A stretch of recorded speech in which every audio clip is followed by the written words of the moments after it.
Hey everybody, it is now, well, we're recording for day 22 and day 23, but it is the night of day 24. We've been putting a lot of miles on each day, and the audio and video editing hasn't been the highest priority, but we're just trying to catch up here. We didn't want to skip the Mezzanine Park to Prince George and Prince George to Kamloops. Kamloops. Yeah. So remember we were talking about bears in the tent? Well, those bears you see in the beginning of this one were the first one. The grizzly bear you see was about Quarter of a mile, quarter maybe. mile, yeah, from our entrance to the park, and I mean it was right on the side of the road. And then we saw that black bear you saw walk across the field there. There was another one about 100 yards behind it. I didn't even see it and then until I turned off the camera.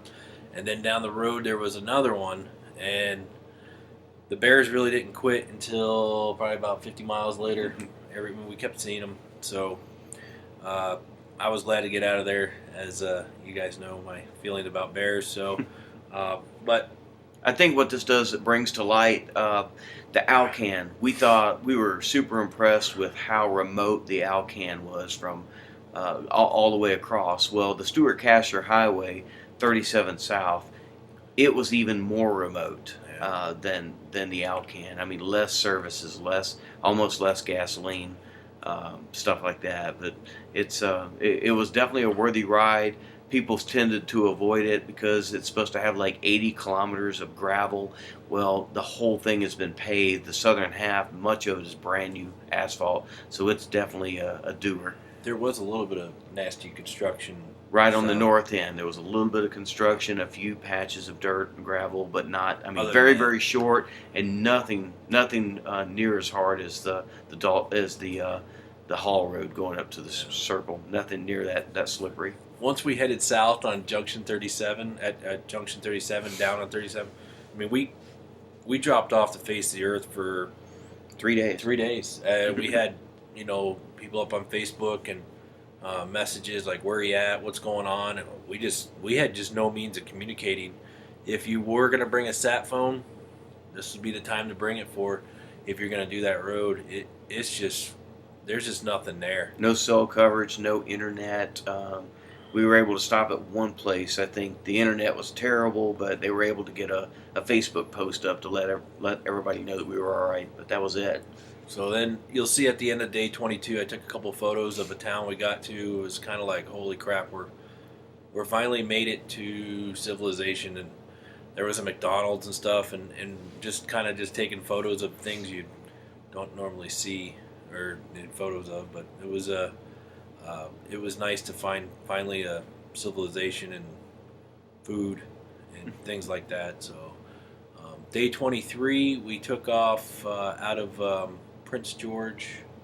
Down to no, from Kamloops. No, Prince George to Kamloops. Prince George to Kamloops. And you saw the video of that dude taking off on his little bike. That dude talked to me for about 5 minutes. I got about 1 out of 10 words out of him.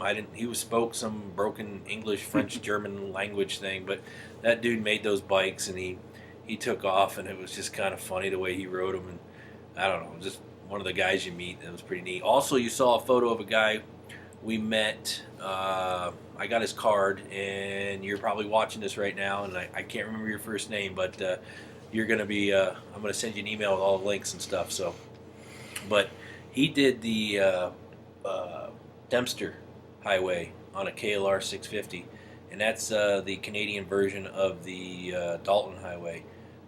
It's their version of Prudhoe Bay, and that dude really wanted to get on a bike and ride again. You could tell he said the best times of his life were riding around on the little venture bikes and having fun and enjoying traveling and stuff. So if you're watching this right now, man, I hope you get back on a bike. I know he was in some serious accident in Calgary and hurt his leg real bad. So I think his riding days may be over, but get a hold of me. Maybe we'll meet halfway one day or something.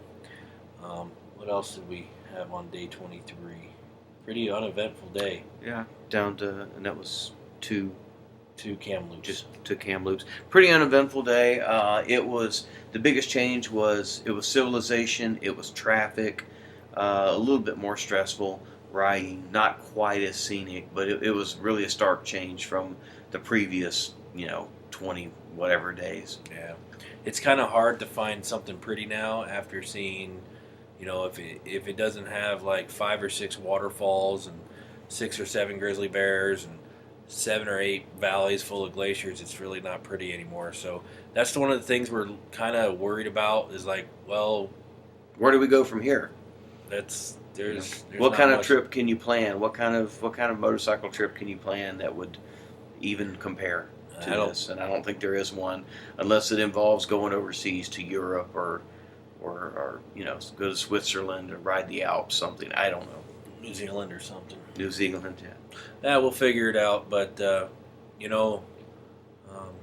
it's been an awesome trip. So, but we won't bore you anymore. 6 minutes is too long as it is. So, as always, stay safe.